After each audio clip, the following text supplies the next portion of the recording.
As a disclaimer, Monster Fuckers Anonymous is indeed about wanting to love and have sex with monsters, but we want to make things extremely clear from the get-go. The monsters we will be selecting will be sentient and able to consent. Not all of the chosen monsters will be sapient, but we will not be endorsing zoophilia or bestiality. Anthropologically, monsters all around the world, and media representations of them, have had many racial and sociological implications. We will be as transparent and ethical as possible, while also sex positive and mostly having fun. Monsters. Creatures feared all around the world in folklore and myths. Terrifying beings such as the fiendish and frightening fae, demonic devils, sultry sirens, hazardous harpies, and countless chaotic creatures coming from crevices of every continent. As long as stories have existed, there's been one pressing question that has remained unanswered by scholars for generations. One powerful thought that has plagued our minds for millennia. Can we fuck these monsters? That is what we're here to find out today. Welcome to Monster Fuckers Anonymous.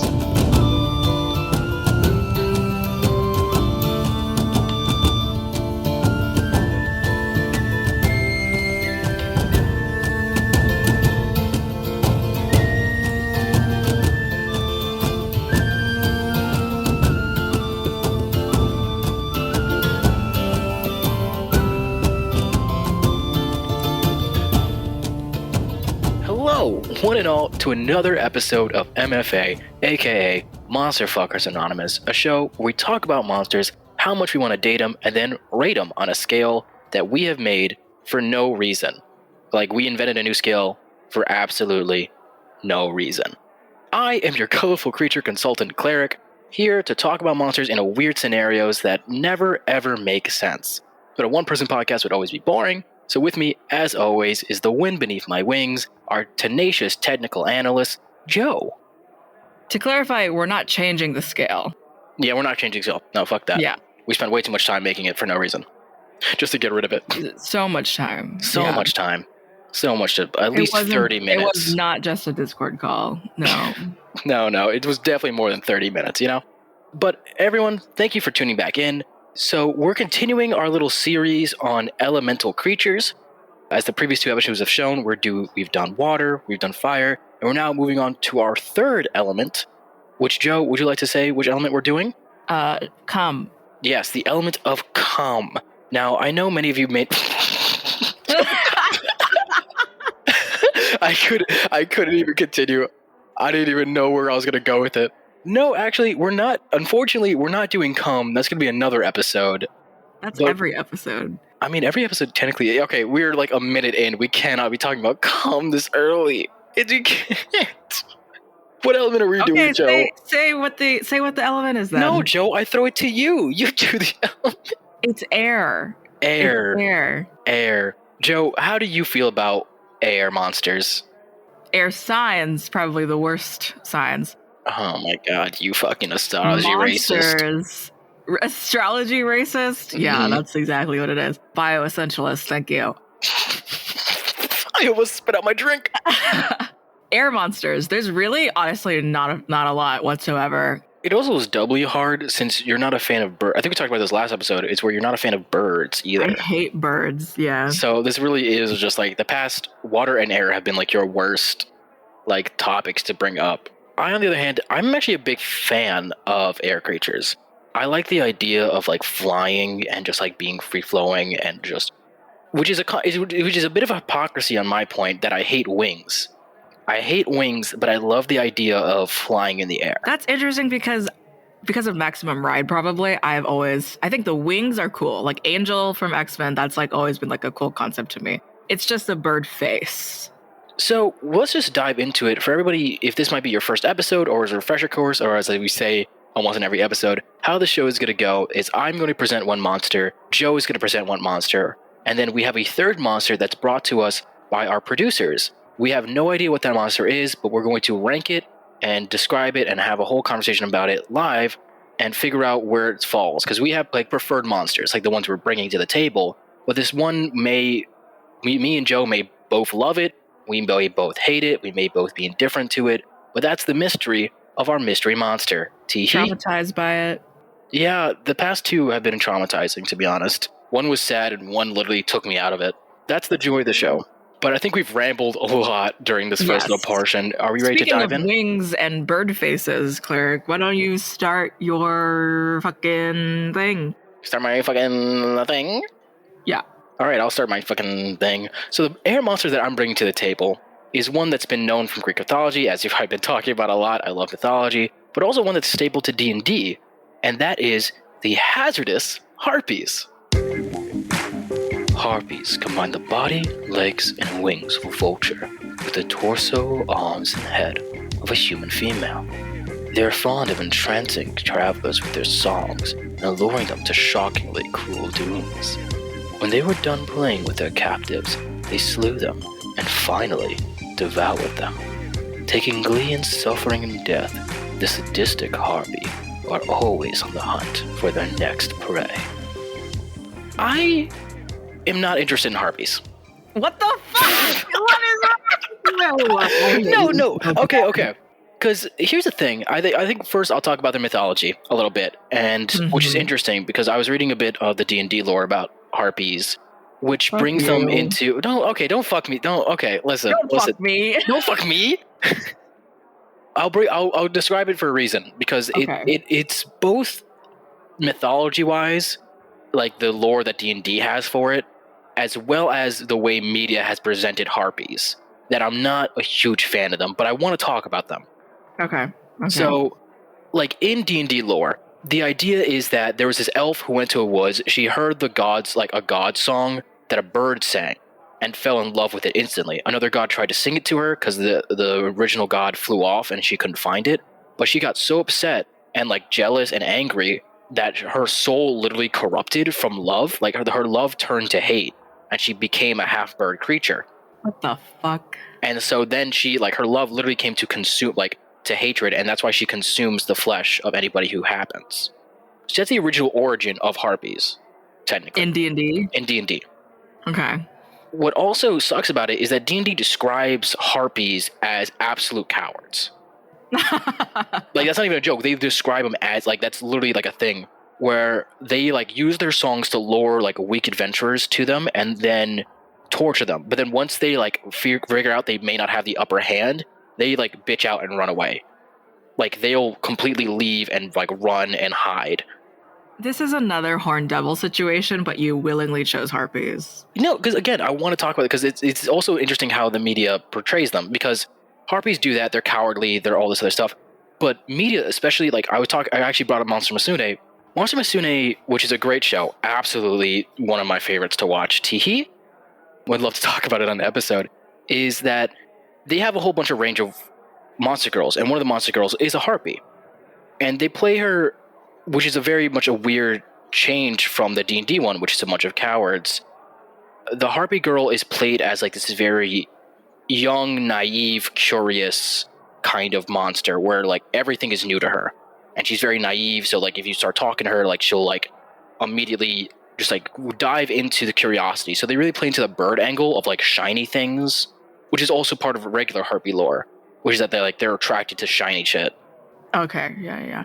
I'm looking at her. At this point, she's just like as anthropomorphized a furry character can get without like, yeah, like a cat girl, like Final Fantasy 14 type cat girl. Yeah. So she represents the more like, I think, girliest version of, or the more like welcoming version of a harpy. But if we take actual harpies into account, actual harpies fucking suck. Oh my god. Okay. Like I said, they're like they lure people in with their voices, and then once they do, they literally torture them. Like in Greek mythology. Yes, it's the same. Wow. Okay. Cool. The lore of how they become harpies is definitely different. I think it involves several gods, but it's basically the same. Where harpies still like they're like air sirens, basically. Which sounds appealing. It sounds appealing in general, but say we were to transpose them into a more modern setting, like we always do, teehee.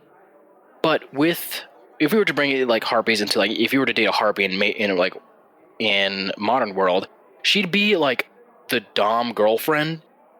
It's like the financial doms, you know those? Yeah, the findoms. I know about findoms. Don't ask me. Like a findom, but apparently historically ugly is what's. Historically, I mean, harpies have been Well, actually, yeah, they might be historically ugly. They're well, from what I'm just briefly seeing, they're described as ugly creatures. Yeah, I think the corruption of their like the sing of the elf turned them ugly as their souls. So the only thing enticing about them is their voice. So if you have like a voice fetish, maybe that's like where you go for. But you're definitely going to be like, this is a fine dom. Like you have to constantly pay her, but she's never going to be nice to you. Like I don't think there's a nice bone in her body. Okay, well now I like her more. Oh my god, you fucking masochist. Oh my god. I'm fascinated by harpies. Not in a way that I'm attracted to them, because wings. I like the claws. Like I said, like I think I've constantly mentioned, legs are always an interest of me. But like I'm interested in harpies because they get so much shit. Everything I've read about them makes them seem terrible to be with, because it's like, again, you could have the fine dom ones, which means like even no matter how much you devote yourself to a harpy, and the only thing that's really attracting you is her voice, and then she's gonna fucking she's gonna clobber your dick. She's gonna say it's clobbering time on your pee-pee. Is that not attractive? I'm just kidding. You like to get clobbered on your pee-pee? Well, we can talk about it. But I guess should we get into the rating? Because like, well, what do you think? I know I've brought a lot of points to this. Yeah. The more you're talking them down, the more in general that makes something appeal to me more.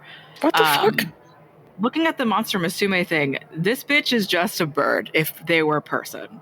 Harpies cannot discern glass walls, windows, or doors and will actively fly into them while trying to get inside a house.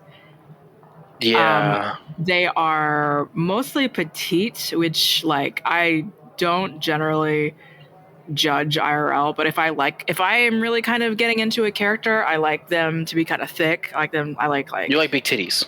I like big titties. I like big asses. I love fat women, fat people. And like it looks like Greek mythological harpies have a lot of variety to them as well. It's looking like in this in some artistic portrayals, it's like mostly a bird, like a woman's face, and like the rest is a woman's body. A bird's body, and like there's just like the indentations of breasts, and then in other, there's just straight up woman's face, woman's breasts, and then the rest of it is like bird sort of bodies. So who knows what sort of like horny bitch wanted to fuck a bird and was just like, what if I had tits? What if it had titties? What if it had titties? Dude, that woodpecker looking kind of thick. What if it had titties? Woodpecker. But in general, like, I don't know. Yeah. So we talked a lot. Do we want to jump into the Papa scale? I guess. Like, there's like 3 things I'm just balancing in my head right now. And I have, like, if I am thinking of like the Findom, I would honestly prefer that to baby girl. Let's harpy. use, if we're going to go for the Papa scale, let's use the base D&D Greek. Okay. Yeah. And let's use that as our base for going into the Papa scale. As for possibility, I'm going to say right now, I think it's a 6. Okay. Is that, tell me why. So 6 is one, as I always bring it to location. Usually they're in like crags and like high mountains. So you have to like real struggle to get to like where a harpy is. But even if you take out location, it's physically possible because they have the body, like their bodies are structured so they can physically do it. And they do seek out adventurers. So it's not improbable. But if you come off too strong, because if we take like the coward thing and morph it into a more positive light, it's like instead of coward, they may be shy. So like if you come on too strong, then it's like they will back away instantly and fly off. So you need to be very smart about how you go approach a harpy. So I would say like a 6 kind of in possibility of location as well as their own personality kind of thing. Or they'll seek you out, but it may not work out unless you're like sort of meek when you approach them.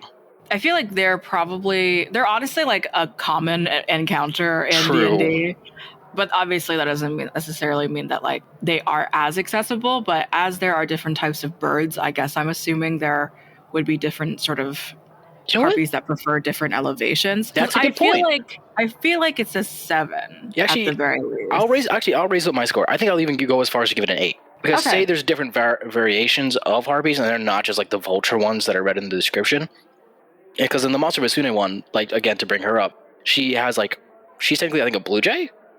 Like, she's not a vulture, she's like an eagle or a blue jay or something, because her wings are blue. Yeah. So I think there's also different types. So if there's different type of birds, then there's different type of harpies that are in different types of environment. So you can't, and you said they're common. So I'll bring it up to an 8. So now we go to attractiveness. Attractiveness, this is hard. I'm going to judge you so hard for this one. Don't do this. Don't. Oh, no. This puts a lot of pressure on me. I think I'll go with a 6. Oh my god. What do you mean? Oh my god. What do you mean? Okay, I understand because so tell me why. Okay. The wings. I always have to knock off points for wings. What do you mean? Oh. No, just keep going. I'm just reacting. Okay. Like, the wings are important. I'm not super attracted to, like, the fine dom personality. I don't mind getting dommed, believe me. I don't mind at all. But I also just don't like I like that when we have a loving relationship. I don't want to have to, like, constantly have to give you money in order to get dommed. Dom. Yeah, I like a soft dom. I really do prefer a soft dom. So, like, the hard dom of it is not for me. And then even a little bit of the curiosity. While I do love going on adventures, I'm not, like, the bird part of her personality where she runs into windows might be a problem. So I think physically attractive, and if it's the more soft dom version of it with a little bit of adventurous side, that rounds it out to a 6. I think in my book. I think on average, harpies are an 8 for me. Okay. And I think because I guess they're sort of similar to Lamia in the way that they are. Yes, they are sort of punishers, but also they're just assholes in general. Like, they're kind of akin to trickster spirits. I'm reading that they have been sort of personified as just the destructive nature of wind, which certainly makes them a part of the air category here. But that is just making me think about, like, so on particularly windy days, it is just harpies going around and just throwing shit around and eating their food and all that kind of shit, which is hilarious. That is really funny. It's funny, but also, again, I think you're knocking Lamias a little bit because they literally eat human flesh, and so do technically harpies. Harpies will consume you once they're done playing with you. They will physically eat you. That's the same thing with the Lamias. Yeah, exactly. They'll both eat you. Like, That's fine. It's not fine. You're eating your. You're eating your human flesh. Like, that's not. Yeah. Like, how is it fine? How is that a fine trait? That's not like. If I'm pursuing something that is man eating or man killing, and it's audacious enough and accessible enough, then I'm probably expecting some kind of, like, big bang end or something. That says more about you than you even know, dog. Yeah, absolutely it does. I'm ready to risk it all. And I think a harpy is at least an 8. Alright, fine. Actually, speaking of audacity, with your human flesh eating fetish or whatever, I don't even think it's that audacious either. It's not, actually. I'll agree with that. It's not audacious because A, we've talked about how their commonality, and B, they go out of their way to attract people to their doom, quote unquote. And if we assume their doom is being their pay pig, that's a doom that many people would willingly go to. So I honestly think, audacity wise, it's only a 3. It's not that audacious. If it's not that audacious, would it not be 7? Yeah, you're right.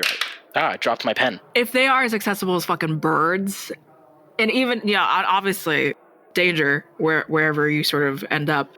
But in a forest encounter, in a mountain encounter, or whatever, there are a lot of forests and mountains that exist. So I feel like a 7 also is pretty decent.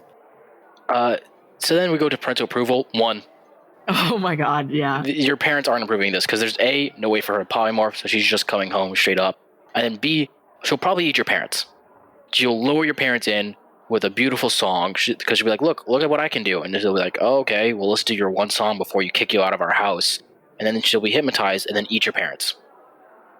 I'm trying to not make the joke that Again? I usually do. Yeah? The joke being, if they eat my parents, it's fine. But obviously, parental acceptance.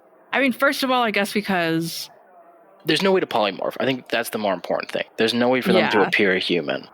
Because if we're going off the assumption of our, as parental approval usually is, of our Christian immigrant parents, they're going to see something that's not human and immediately you have a meltdown. And you'll never get your parental approval for marriage, which isn't really that important in general, but yeah. I want to say 3. Because I feel like, even though this is ridiculous, I feel like you could pull off something similar to either the Selkie or something more temporary or whatever. I don't know. I feel like you could just kind of be like, this is my long-term partner. We are kind of long distance. I'm able to see them more than they will be able to see you. They travel, that fucking kind of thing. And I feel like FaceTime could work if just the face. If just the face. If you do like FaceTime and shit like that, maybe that brings it up to like a 2 in my book. I'm still keeping the 1, but it may bring it up to a 2. But again, eventually they physically have to see them eventually. That's fair, yeah. And in that eventuality, it's not working out. So, fair. You got your score? I got my score. So now we're going to pause for math to get our overall score. So, we got our overall score. So my score for the Harpy is a 5.5. Do you want to clear your throat one more time? It's not, if you just keep talking and not acknowledge it, it's just going to be on my file. Oh, wait, you're so right. Let's start that over. You fucking cunt. No, you don't do fucking this. Bitch. You fucking bitch. All right, we got our overall scores for the Harpy. I personally got a 5.5 for them, which I think is pretty average. Joe, what did you get? I got a 6.3. All right, so then combining those two, we get an overall score of a 5.9 for the Harpy, which, that's above average. It is indeed above average. Funnily enough, it is the same score as the Aaron Hughes. Really? Yeah. I guess Fine Doms really just like get to a 5.9 for us, or like Dominatrixes. Interesting. I think I want to find a soft Dom. That's who I need, and then that's an immediately like 10 out of 10. I think that's it for the Hazardous Harpies. It's time for Joe. What are you bringing to the win table? I will be talking about the Kitsune, and yes, they are actually related to the air element. Kitsune are fox spirits who are best seen as either vampiric tricksters or holy divine nobles, taking on the form of either beautiful women or will-o-wisp type balls of light. They take on the role as messengers in one way or another. Tenko are the divine kitsune with the greatest of power and highest of ranking, gifted with the powers of clairvoyance and elemental conjuration. However, the younger the kitsune, they range from mischievous to villainous, either causing harmless illusions or deadly possessions. Okay, Joe, you gotta break it down for me. How are these technically wind spirits? I mean, from what I've seen of kitsune before, like how they act, they're more like they turn into like you said, they turn into wisps and like go away. So I guess it's more of the spiritual, like they're kind of ghostly in a way, if that makes sense, which is technically part of the wind. I think they probably qualify more as like yokai or like demons of some sort, but there's definitely some sort of extraplanar metaphysical level. Mm-hmm. So, quick question: these are tangentially related to the creatures the topic we're supposed to have. Like a certain werebear would be tangentially related to werewolves. No, you're continuing to just completely miss what I'm trying to convey. Sort of what I mentioned in the sexy description. Mm-hmm. Tenko in particular are kitsune that possess divine power. They are also, Tenko is translated as heavenly or celestial fox. So what kind of personality would you attribute to a kitsune like this? There's like all sorts of kitsune. I believe there's like 4 types. The 2 sort of that are the most known will go from like oldest to youngest, or I guess youngest to oldest is easier. The younger the kitsune, specifically if they are under 1,000 years old, they are more likely to be trickster spirits. They possess people, they possess things, and most of the time their vampiric victims are men, and women are more likely to be just a simple possession. They have more either evil intent or simply the more seductive, playful sort of intent. Fox spirits or kitsune often convey or manifest themselves in beautiful women, or again, on the more true form of themselves. Will-o-wisps are sort of fox spirits carrying balls of light. And Tenko, or the celestial foxes, or the older kitsune spirits. They are kitsune that reside in the heavens or the clouds. They are over 1,000 years old at that point and no longer need to feed off of Mommy? people. Sorry. They no longer need to feed off of people, like energy or life force, that the younger kitsune need to. Okay, so they just vibe out, basically? They vibe. They definitely help gods alongside create certain laws, or I guess maintain those certain laws. Okay. All right, so here's what I'm picturing. Here's the image that I have in my mind now of like a kitsune girlfriend. This is a kitsune girlfriend who you meet very early on in life, like maybe in your like early 20s, and she's a prankster, constantly playing pranks on you, constantly like switching out your shampoo for bleach and shit like that. Just like constantly playing, like she's adventurous, she's fun, like, but she's also very mischievous, which is not a problem. She's honestly kind of doing that. Like she's very mischievous side, which is very draining. Let's say like not even physically draining, just emotionally draining to have constantly look around a corner and there's a prank. There's like a prank, like you step in, like you wake up, you have like to work at 5:30 in the morning, you have to start getting ready, and you open the door and there's a fucking banana peel and you slip. And she just starts laughing and you're like, dog, are you fucking serious? Like I get it. This was fun the first 30 times you did it, but this is getting annoying now. The first 30. But if you stick with it, if you stay with her in a long-term relationship, then it kind of morphs into a more mature, like she gets a job as a lawyer, or like not even a lawyer, she gets a job at like City Hall. She gets a clue. She gets a clue. Gets a clue. Ba-da-da-da-da-da. A great movie. But she like becomes part of City Hall, and now she's like she makes practices and lawyer stuff, and you're just like, hey babe, you want to like put a whoopee cushion under one of like a senator's seat? And she's like, that's very unprofessional. I don't do that anymore. Can we like talk about it? Like, can we just go to a fine dining restaurant? You're like, oh, okay, yeah, we can do that. It's that kind of vibe. I definitely, that's something similar, which I do agree to the sort of scenario there. Or this could have just sort of been that incredibly fucking annoying girl that you knew, sort of like pre-college. Like, this is the person that was emotionally draining. She literally kind of sucked all of the energy out of you, but was also still someone that was able to flit and fly in between so many other either relationships or friendships or whatever sort of experiences. And then we go into maybe like marrying age, whatever that is that you prefer, stage of her life. She becomes someone that is able to settle down. She has tired herself the fuck out. Yeah. Like she'd rather settle down with a good book than do anything crazy. And you're just like, hey, do you want to like go out to like go hiking? And she's like, no, okay. Like I have to sit out a whole weekend. She might still like hiking. But like, I don't want to go up like a big mountain. Like I want to just like do a nice leisurely hike, like nothing crazy. Sure. Kitsune are commonly portrayed as lovers and also as devoted wives. They have been said to bear offspring, and sometimes those offspring or the children get some supernatural powers out of it as well. The interesting thing is that whoever the kitsune ends up marrying as a wife, as soon as you find out that they are a fox spirit, they have to leave you.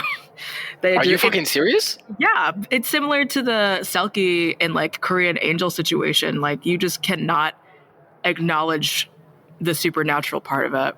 Okay, so that plays into so many new problems. I'm gonna be so honest. This plays into, because then like she'll obviously do some magic to like trick. Like say if we're doing the more annoying, like the beginning stages of a relationship where she hasn't like matured or anything like that at that point, and she's playing these pranks, like supernatural pranks. Eventually, you're gonna fucking catch on, or maybe she'll slip and like like a tail. Like it'll be like 3 o'clock in the morning, and she'll walk to the bathroom and she has like a fucking tail, and it'll be like I just have to ignore this, or she'll disappear on me, which is like. If you're doing like a one night stand kind of situation or like a fling kind of thing, like eventually when you get bored or like when her pranks get too much, you're like, oh, I know you're a kitsune. And it's like, whoop, easy peasy that she's gone. But if like you get into a long-term relationship with her, that's a part of someone you have to constantly ignore. Like you can never acknowledge it, which can become difficult in like a long-term thing, which is like, I think that adds a new sense of problematic to the situation. Can I read you this one sentence from the Kitsune Wikipedia? Sure. that will make you mad, just to preface this. Okay. Yeah, I'm ready. Typically, the young man unknowingly marries the fox, who proves a devoted wife. The man eventually discovers the fox's true nature, and the fox wife is forced to leave him. In some cases, the husband wakes up as if from a dream, filthy, disoriented, and far from home. He must then return to confront his abandoned family in shame. Oh my god. No, what the fuck? That's terrible. Not even like a terrible, like, that's just sad. It's very sad, yeah. That's so sad. Oh my god, I don't want to be with a kitsune now. Like, that's just terrible. Like, how would I, like, imagine you fall in love with a kitsune and then like you acted like, you imagine you were able to like, for like, you'd never find out. But then like 20 years in the future, like, you have kids, you have this whole relationship, and then one day she slips up, or you like end up bumping into her in the shower and all her tails are out. And then just like, what is this? And then snap your fingers. You don't have any kids. You don't have a wife, and you're in the middle of you're like beat up without your wallet in the middle of a fucking mountain range. Mm-hmm. And you just had to go back, and it was like, what happened to you? Like, yeah, you were married, but you just like went off into the woods and we never saw you again. It's like, that destroys somebody. That is horrible. Yeah, that's true. In the meantime, however, when you're dealing with the younger kitsune, or I guess younger as in like they're not close to the 1,000 years of age, they are these vampiric tricksters. So kind of similar to succubi in a way. They, through sexual contact, drain you. And that does prove for them to also be not only potentially emotionally draining, but sexually draining. Every time you have sex with them, you were fucking tired. You're not selling me on this. I'm gonna be real. Like, I think I'm saying some great points here. No, like, I know I haven't sold the harpies. I didn't sell them at all. Let's be honest. I know what I did. I know what I was going to. But you came into this like, I love this monster. Here it is, and you're not selling me on it. This is making me feel actively worse being around a kitsune. Like, I want to actively avoid a kitsune now. Honestly, if a kitsune approached either of us, we would be instantly bewitched. We would be like, I would fucking do anything for you. You are beautiful, and you are emotionally, sexually draining, and a little bit mean, or potentially even evil. But then sort of when the older that they get and the longer you stay with them, I don't want to say that there's like some kind of otherworldly understanding that ends up happening between the two of you. Like, hey, if you just don't acknowledge this one part, then we are good. That's a relationship built on lies. Yeah, right. And that's something I'm willing to risk. I will say this: if any monster person ever came out to me and said, "You're my bitch now," I'd 100% go with them instantly. I don't care what monster they are. Exactly. I'm being objective because I'm in front of a screen. But in actuality, if any of them walked up to me and said, "You're my bitch boy now," I'd say, "Yes, daddy. Yes, mommy. Plug it up." Yeah. And they mostly were mischievous or pranked, proudful merchants. It's saying that they played tricks on overly proud samurai, greedy merchants, and boastful commoners. The crueler ones did worse shit to less shitty people. But in this case, sort of the more mischievous version of the kitsune, which I think is like the more media representative kitsune. Honestly, we're gonna finally mention it. Okay, we're gonna pull that. We're gonna pull this cord. We're gonna finally mention it. The only kitsune media representation that I really actively have on hand is Corruption of Champions 2, which Cleric and I have been playing a lot of recently. Honestly, it's also one of the reasons why I want to talk about harpies, because harpies are an active part of that game. In Corruption of Champions, Kyoko is your kitsune wife who is stuck in a pocket dimension, and you only ever are able to see her now in a kitsune den, which is in a sort of otherworldly, not celestial necessarily, but otherworldly sort of location. She's interesting. I like her. You could have kids with her. I know that you've been just just skipping her entire story. Yeah, though. Because even as the base, like when I talked to her originally, I wasn't interested. And even now, you've given me more details about Kitsune lore, I'm less interested, genuinely. Like, there's so many cooler monsters out there, and like I would want to be with one that isn't going to like basically gaslight gately girl boss me when I find out who she is. How do you feel about succubi? Hot. I would 100% do it every time. How do you feel about kitsune? No, never. You wouldn't fuck a kitsune? No, okay, I'd fuck a kitsune. Let me put base. If we're doing like a one night stand, then yeah, I'm fucking a Kitsune. I'm fucking any monster we have here. If I have a one-night stand with a Lamia, I'm doing it. Easy. I'm doing a one-night stand with any of these monsters. So but I'm talking... What do you mean? Let me be clear. You're racist. I'm just kidding. No. No, it's not that I'm... It's that when I'm picturing with a monster, I like to picture... I think this also shows a little bit how we differentiate it both romantically and kind of like... Yeah. How we do it is like I'm more monogamous and long-term when I'm with a monster or when I'm thinking about a relationship with any of these monsters. And so in long-term with a Kitsune is absolutely terrible. There is no long-term. Basically, there is no objective long-term with them. And I think you look more... Well, you do look long-term, you look more short-term too. And prefer the short-term with the monster of just like, hey, if I can get with it, I can get with it kind of vibe. But I think it's time... We've talked a lot about Kitsunes. We've talked a lot about just the general vibe of them. I think it's time we hop into the pop-up scale. Possibility of this monster... While it is possible to hook up with them, I don't... Or be with them. It's not...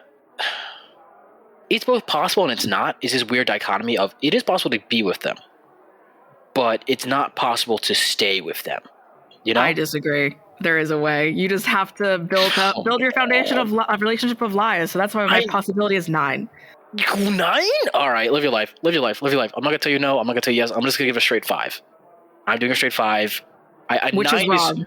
It's not wrong. If a 9 is high, a 9 is way too high for this monster. Very high. If you have to build your entire fucking possibility on lies, okay, it is possible to get with them, which is a base 5. It's possible if like you meet them at a bar kind of situation, but it's not possible.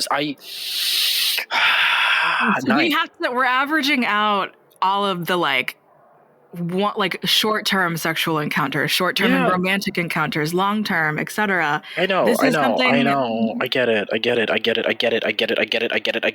It's a 9? Yeah. Attractiveness 10.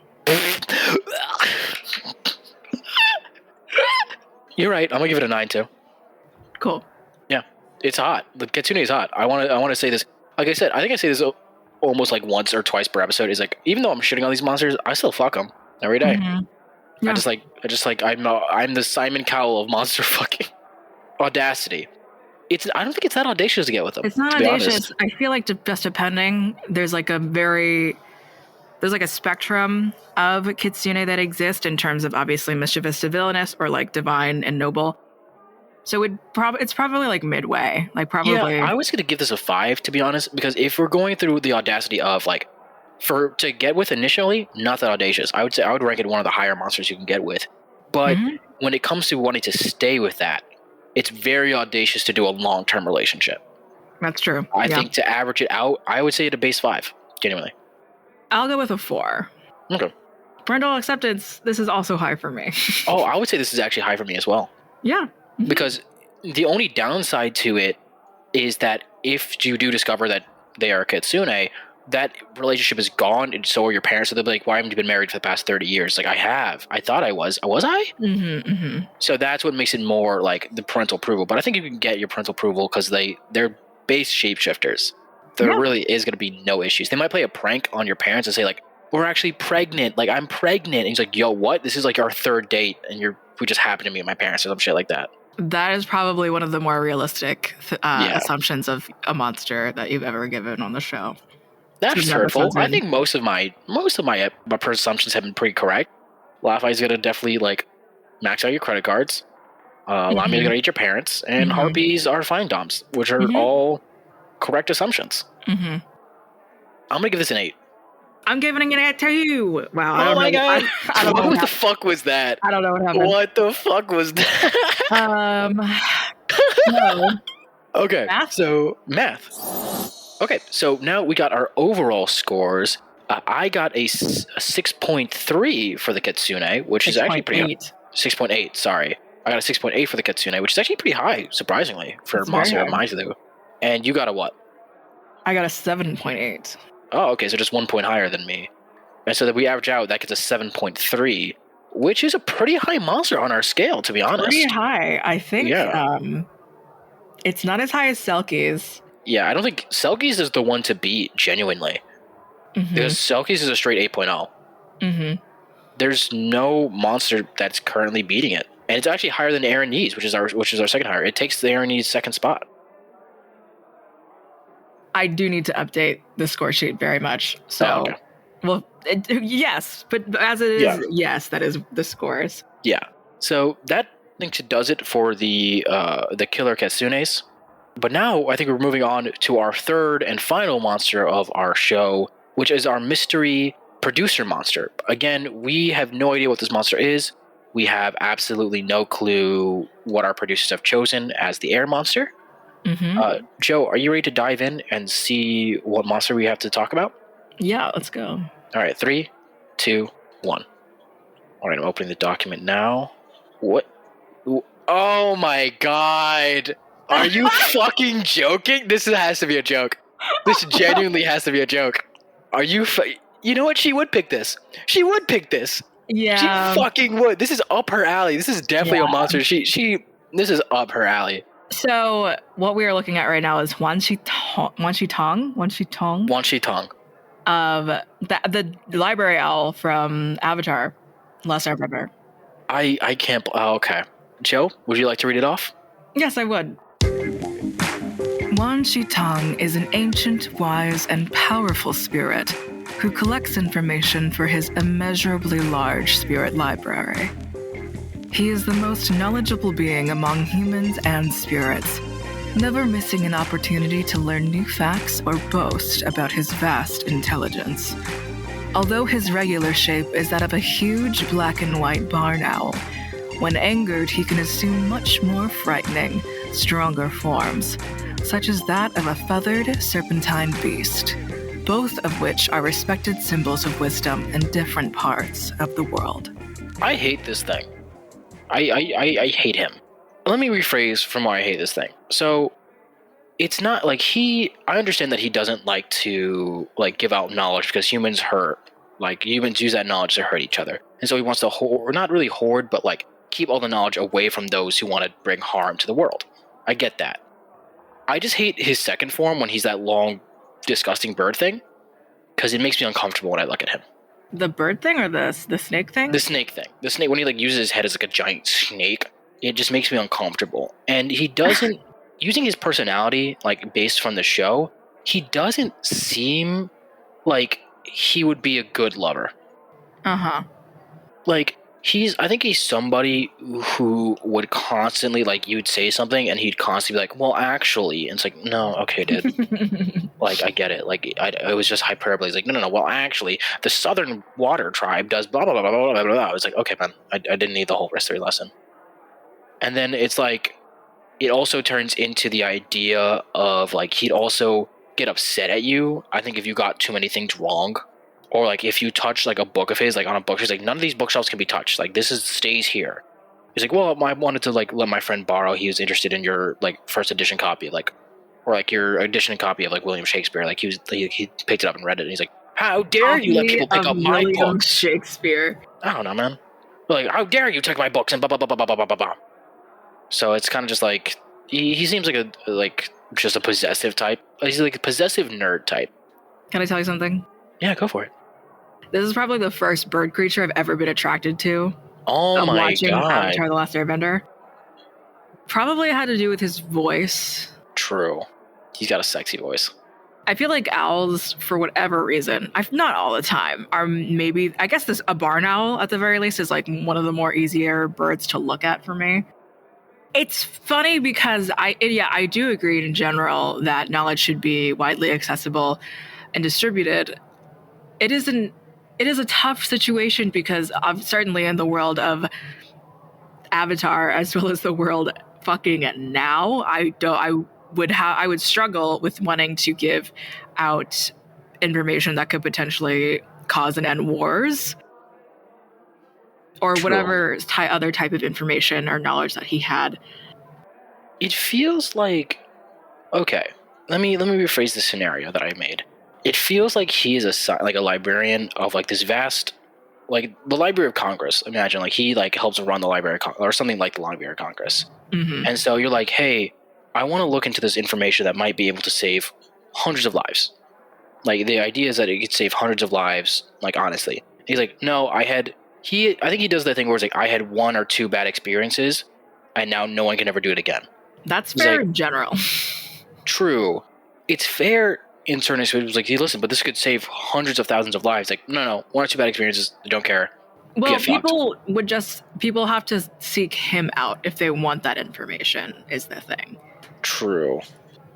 So he's hard to work for. He's kind of like a queen. And I agree, definitely probably not like a good lover. He's certainly, there's this episode in Bones, which is like that is an old hit, where Bones, the fucking forensicist, has two boyfriends that she does not tell the either about, because one is more intellectually stimulating and the other one is more sexually stimulating. That just seems like the shit that he would probably pull, but like he means it. Yeah. I feel like he'd tell you to your face which one you are. Right. And yeah, he would very much tell you, I also have this other partner who is more sexually stimulating than you are. And to me, that's not a bad thing. For you, that's probably a bad thing. It would make me feel sad. Yeah. I think like if I wasn't prepared for it, I'd be like, hey, like, do you enjoy having sex with me? He's like, not really. I kind of just do it because you need to like get off every once in a while. I was like, okay, then can I have another lover? And he'd probably, I feel like he'd say no. He would say yes. He would definitely say yes. No, I feel like he'd say no. I feel like he'd be possessive. We don't know who this person is, but in my sort of world, especially if you're a human, it feels ridiculous for him to not also be like, no, yeah, fuck off and like fuck other people, and then when you're back here, you know, whatever. I mean, if he's more open to everything, or is just like, listen, logically, I get more sexual stimulation from this person, and you're just here because I emotionally connect with you, like, that's about it. But I don't, like, if you need to find somebody else to have sex with, do it, because that's, like, logically what you have to do. Yeah. Like, I get that, but I also feel like it's the same, like, same coin of, like, he's open to experiences and he wants to gain new, like, knowledge, and he understands that knowledge should be shared, but also, like, kept, not taken advantage of. But then also the flip coin is he's possessive of that knowledge.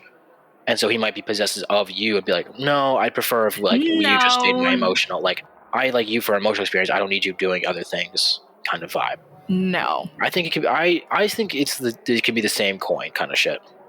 You as a lover is not the same thing as his maintenance and guarding protection of dangerous information. Yeah, but if we take that philosophy and put it to a lover scenario, it does not work. It does not work. It does. How? Because it's like you're putting, say you put people instead of books. People are not books. Okay, but we're putting that same devotion to the books. Like his same level of fervor to knowledge, we're putting that to a relationship. Which he's willing, if he's not taken advantage of, to do it. But if there's no advantage for him to let you go off and do something else. This guy's work over relationships. True. And if sex happens, then it happens. If love happens. I don't think love can happen with him. Right. Like, whatever happens, it'll be more short term because this dude probably he's already dead, I believe, because he's from the spirit world. But he already lives forever, technically. Yeah. So whatever, human relationship he's going to have, he knows it's going to be short term. The human's going to know that it's going to be short term for him, technically. Yeah. I think there's no love that can burst from this. I'm fine with that. If he wants to have sex with you, it's like, I've read it in a book and I want to experience the physical knowledge of it. Yeah, I'm fine with that. I don't need to be in a long-term relationship with someone that is interested in being in a romantic or sexual relationship for that long, has clear-cut boundaries of like, this is the experience that I want, and if neither of us are into it, or specifically if I am not into it, I would like to end it. And that's just respectable. That's like boundaries. True. And it's like, sure, yeah, cool. I just want that Al dick. And I respect, in general, I have to respect his sort of platform about the maintenance of information, because he was hurt before by people. And to a degree, there's a compassion in him that he probably is just too old to be able to show at this point. That I want knowledge to be something that people can use, but because I am this old and I've been hurt before, I'm probably going to only take these few experiences that I've had out of probably the many and let that be the judge and base of how I distribute this knowledge in general. Okay. That's very fair to me. I think with you explaining, I get it. That makes sense. I do think I disagree a little bit with I think how it turns into, or like how it be based on a relationship Oh, wise. it does. Yeah, but, certainly it does not have to be a relationship. But I think we can jump into the Popo scale and Yeah, really I like think break it down. Yeah. So we're starting with possibility as always, and with possibility, I'm gonna give this a 3. Yeah. The reason being, like I said, I always like to bring up location. It's not a major factor. And sometimes it's a major factor because like going to the bottom of the ocean for some places not gonna work. But for this one, you have to find the library, which has been buried underneath the sand for millions, or like I think centuries or thousands of years. Climb in, and then like have a relationship with him. But then also once the library was buried, it's only located in the spirit world. And the only reason people can go into the spirit world now is because like Korra was able to converge it. But even then, getting access to the library with his own like personality trait is not happening. I think even if you manage to find the library, he's not going to let you in. He's not going to let you in your heart. I feel like it's even a 2 for me because I would really have to like chance upon him rather than like actively seek him out in general. Like, I mean, if I were on like an expedition with people or I don't know, in whatever situation, I can imagine myself not wanting to work that hard to see him. So it's certainly like a 2 for me. And then even if we're going by his physicality, like he is like a 20-foot tall owl. His penis is not getting inside you. There's no way. There's physically just no way. That's true. And then also again wings. Well, let's go to attractive. Actually, speaking of his dick, let's go to attractiveness. Yeah, certainly. Speaking of his dick, 8? 8. For a bird monster, that's pretty high for you. For a bird monster, it is pretty high. The voice, and I think the fear turning into sexual desire for me as a child still speaks in waves, I think, now. Nice. All right. I'll give it to you. He's 20 feet tall. He's feathery. He has wings. His voice is really what like does it for me, like you said. I'm going to give it a 5. Yeah. I don't think he's that hot. I do think like his voice is hot. His dick, probably good. But I also don't think he gives good dick. I think he just follows a diagram. It's like, this should be sexually satisfying to you. It's like, man, you just keep hitting my prostate, dog, please. I mean, okay. You're just like going at like a 20-20 beat. A 4-4 beat. Audacity. This is extremely audacious. This is pretty audacious, yeah. I'd give this a 1 to a 2. Which one? I'll give it a 2. I'll be nice. I'll give it a 2. I'm going to give it a 2 as well. Yeah, it's audacious. He's mostly involved in his books. You have to find the library. There's no way you can, like, romancing him is difficult in any sense of the word. Or even, not even romancing, like, flirting with him is basically, like, a nil possibility. Parental approval? Not happening. That's not happening at all. Like, there's, A is a 20-foot tall owl. There's no way your parents are going to approve you actually fucking a 20-foot tall owl.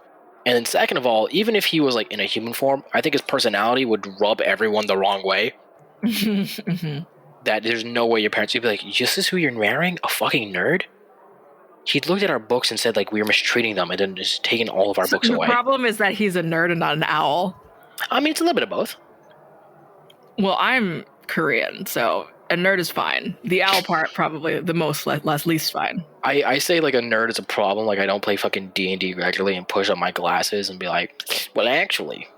And your parents still kind of love you. So yeah, kind of. But now on to the overall score. What was your parental? What was parental? I gave it a 1. Oh, you gave it a 1. Yeah. I am giving it a 5. Oh, okay.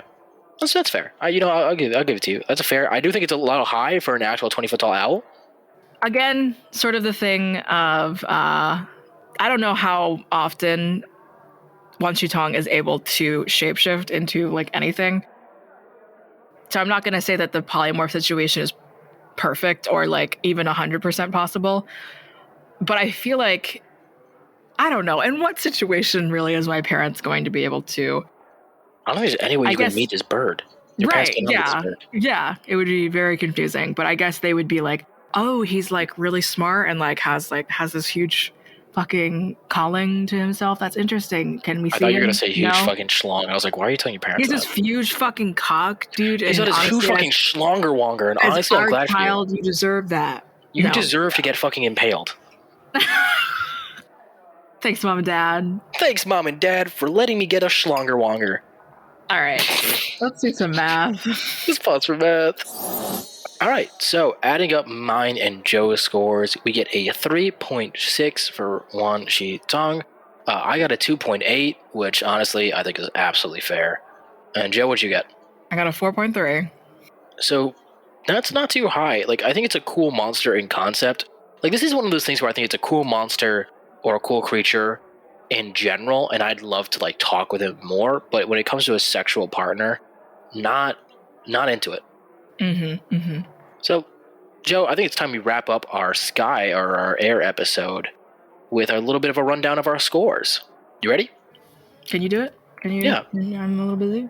Are you a little busy? What are you doing? What are you doing? So that's your busy bit. Your mom? Oh, she's talking. All right, so starting with our third place monster for the Air episode we just heard is actually Wan Shi Tong with a 3.6. Like we said, he's a cool monster in concept, a cool monster to be around, but not a sexually satisfying partner. In second place with a 5.9 are the Hazard of Harpies of Legend. Again, one of the higher ranked monsters in general for MFA, but when it comes to the air creatures, they are kind of torturous, kind of just cantankerous kind of vibes, and not really physically possible to be with. And in first place, ranking at a 7.3, one of the highest monsters in MFA 7-episode history, is the Kitsune. Which, Joe, how proud are you that Kitsune is number one here? It was a win for East Asians. Congratulations, we're sending your medal in the mayor. So, with that, those are the overall scores. Joe, what are your closing thoughts on our Air episode? If you blow into a vagina, it'll explode. I can't with you, Doug. I can't believe we're doing this. That's your closing thought? That's your fucking closing thought? If you blow into a vagina, a fox baby comes out. Are you fucking... Joe. You, wake up in a forest with no clothes. Joe. You know what? Fine. I'll take it. It's better than it's better than other ones. You know. My closing thoughts. I want to thank everybody for listening to our 7th episode. It's been a lot of fun talking to everything. We actually have a little bit of an announcement. We probably should have done at the top of the episode, but we'll do it now for those of you who made it this far. We are actually launching a Ko-fi. The Ko-fi is going to be a way for you guys to support us, but also have goals that we here at MFA are going to try to achieve, like a drunk episode, different sprites that you see on TikTok and Twitter, even streams where we do dating sims, or we do even a live episode of MFA where you guys in chat can talk to us and add your opinions.